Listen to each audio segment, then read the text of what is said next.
30 दिसंबर 2025 को theme park में एक डेड बॉडी मिली थी, जिसका सिर्फ धड़ मिला था, हमें शरीर मिला था और उसका सिर नहीं था। तो जिसमें हमारी पुलिस ने तुरंत मौके पर पहुंच के अपनी कार्रवाई चालू करी थी और मौके पे हमें काफ़ी सारे और भी चीज़ें मिली थी, जिसमें हमारी टीम ने जांच करते हुए आज सीआईए की टीम ने और थाने की टीम ने मिलके इस केस को डिस्क्लोज करा है, जिसमें 2 एक्यूज़ को हमने राउंड अप करा है। और जो ये डिसीज़ थे, ये सुनील नाम का लड़का था, जिसकी उम्र लगभग 35 से 40 साल की थी और ये पानीपत से बिलोंग करते थे, ये खोजकीपुर गांव से। और इसका हमें जब हमारी टीम मौके पर पहुंची थी तो उन्होंने जब इन्वेस्टिगेशन चालू करी थी तो इसका ये भी पता चला था कि राइट लेग जो इसका था वो नकली था और वो राइट लेग के बेसिस पे ही हमने अपनी इन्वेस्टिगेशन चालू करी, जिसमें एक जयपुर का मार्का भी था उस राइट लेग पे, जिसमें हमारी टीम जयपुर भी गई और भी अन्य जगहों पे गई, जिसमें हमें लगभग 150 लोग ऐसे मिले जिन्होंने इस तरह का राइट लेग पूरे हरियाणा में लगाया था। तो जब हमारी टीम ने इन 150 लोगों की लिस्ट को खंगाला तो हमें क्लू इसमें मिलते चले गए।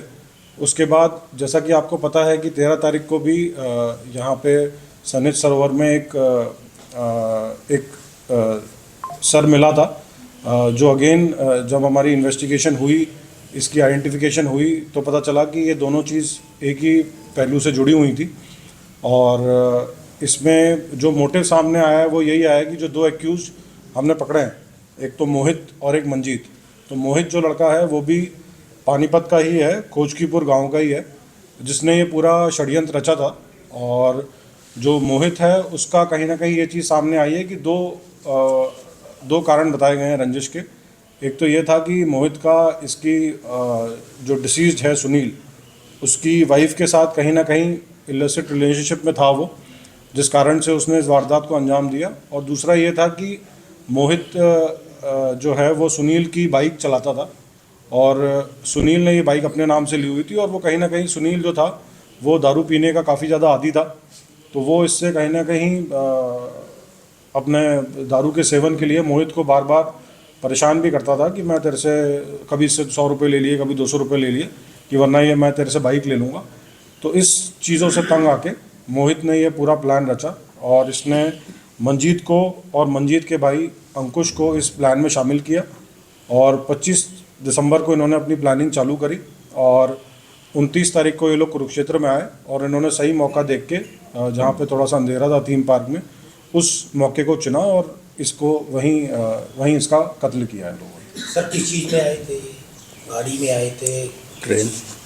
ये ट्रेन में आए थे, जो 3-4 बंदे थे, ये सारे ट्रेन में आए थे। मरने वाले का परिवार वालों को कोई पता नहीं चला था जी अब तक, तो क्या था, उन्होंने कोई शिकायत दी थी, कोई लापता की नहीं दी? देखिए, जब तक ये गायब था, ये गायब 29 तारीख से था, लेकिन जो शिकायत करता है, जो इसके परिवार वालों हैं, उन्होंने शिकायत पानीपत में 4 तारीख को दी थी। तो लगभग 3 से 4 दिन के अंतराल के बाद उन्होंने ये शिकायत दी थी। और उसके बाद जैसे ही फिर यहाँ पे सर मिला इसका, और उसके बाद हमारी टीम ने भी, जो हमें जयपुर से डेटा मिला था ऐसे 150 विकलांगों का, उस पर जब हमने काम किया तब जाके बॉडी की शिनाख्त। सर ये पता लगा जो मृतक है ये क्रिमिनल टाइप का था, क्या इस तरह हो सकता है? देखिए, ऐसी कोई चीज़ अभी क्रिमिनल रिकॉर्ड तो इसके बारे में नहीं आया है, पर ये चीज़ ज़रूर सामने आई है कि ये दारू का सेवन ज़्यादा करता था और नशे की हालत में अपने परिवार वालों को भी प्रताड़ित करता था इस चीज़ के लिए, और अपनी वाइफ को भी और अपने परिवार वालों को भी इससे कहीं ना कहीं दुखी थे। सर जिन्होंने हत्या की है, कोई आपराधिक मामले हैं?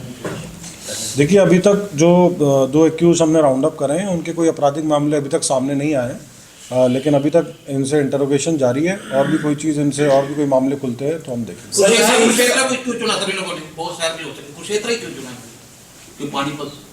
देखिए, उसका कोई ऐसा विशेष कारण नहीं है कुरुक्षेत्र ही चुनने का। बेसिकली इनको ये था कि पहले इनकी प्लानिंग थी करनाल में, फिर उसके बाद थोड़ा सा ये लोग और आगे की तरफ आए, कुरुक्षेत्र में उन्होंने ये वारदात को अंजाम दिया।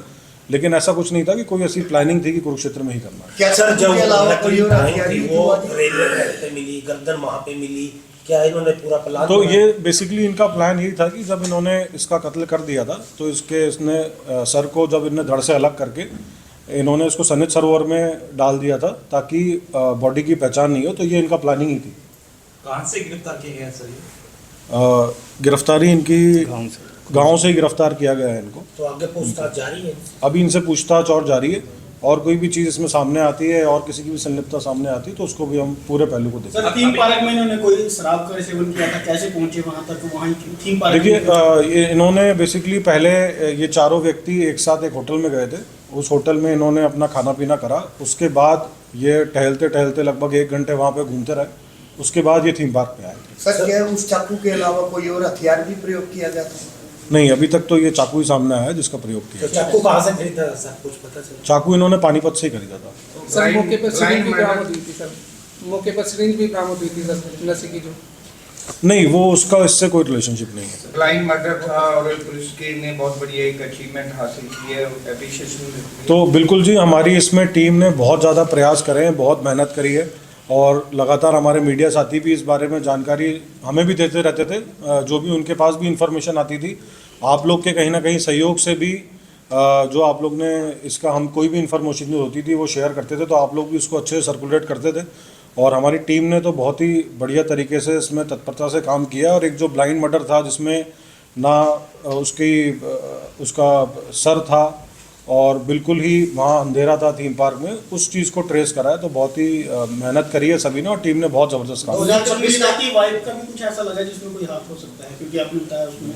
देखिए, उस चीज़ को अभी हम और डीपली एक्सप्लोर कर रहे हैं, क्योंकि मर्डर एक बहुत ही संगीन जुर्म है, और इसमें हम अपनी पूरी तसल्ली करने के बाद अगर हमें किसी की भी इन्वॉल्वमेंट मिलती है तो उसको बख्शा नहीं सर जाएगा। ऐसे जो अपराधी होते हैं, ऐसे काम करते हैं जो, क्या उनसे कुछ संदेश देना चाहोगे कि ऐसे कुछ भी पुलिस छोड़ेगी नहीं, कुछ भी? कितनी देखिए, होशियारी कर ले? मैं सभी को यही बोलना चाहूँगा कि कुरुक्षेत्र में पिछले साल भी हमने लगभग जितने भी अपराधी किस्म के लोग थे, भले ही वो ऑपरेशन हॉटस्पॉट डोमिनेशन हो या ऑपरेशन ट्रैकडाउन हो, उसमें कुरुक्षेत्र पुलिस ने बहुत अच्छा काम किया है, और क्रिमिनल्स को ज़्यादा से ज़्यादा, भले ही वो हमारी संगठित अपराध की धाराएं हों, उनमें उनको काबू किया है। और इसके अलावा हमारे पूरे ज़िले में लगभग 6 से 7 एनकाउंटर भी हुए हैं। तो मैं जितने भी क्रिमिनल हैं उनको यही संदेश देना चाहूँगा कि अगर वो कोई भी अपराध करेंगे तो वो बिल्कुल भी बख्शे नहीं जाएंगे।